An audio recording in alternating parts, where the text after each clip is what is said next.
এখন দেখতে পাচ্ছেন 3 মাস আগের যে পিকচারটা সেটা। তো এটার ভুঁড়িটা খুবই বড় ছিল, আর পিছনের মাংসগুলা এগুলো কিছু ছিল না, শুধু হাড়গুলো দেখা যেত। তো 3 মাস পরে কেমন হয়েছে। আসসালামু আলাইকুম, ওয়েলকাম টু ফার্মিং। যে গরুটা দেখতে পাচ্ছেন এটা আমার একটা ষাঁড় গরু। এই ষাঁড় গরুটা আজ থেকে 3 মাস 7 দিন আগে ক্রয় করেছিলাম 57,000 টাকা দিয়ে।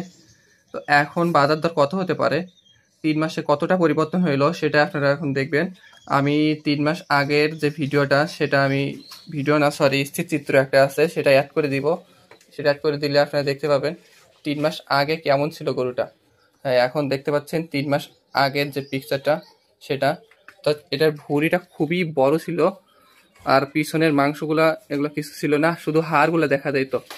তো 3 মাস পরে কেমন হয়েছে সেটা জানাবেন। যদিও 3 মাসে ফ্যাটেনিং হয়নি, এটা এটা ফ্যাটেনিং হয়েছে প্রায় 2 মাসে, অর্থাৎ আনার পর আমি প্রায় এক মাস পর কৃমিমুক্ত করি। কৃমিমুক্ত করার পর আমি আমার যে দানাদার খাবারগুলো আছে সেগুলো খাওয়াই। তা এর আগে ওরা যেগুলো খাইছে সেগুলা স্বাভাবিক খাবার, শুধু খড় আর ধানের কুড়া খাইছে। তো ওই সময়টাতে তেমন বাড়ে না এরা, অর্থাৎ বিশেষ করে ওই সময়টাতে কোনো বাড়ে নাই। এখন শুচ্ছে ও। এখন ওর পরিবর্তনটা আপনারাই বলবেন। আসসালামু আলাইকুম।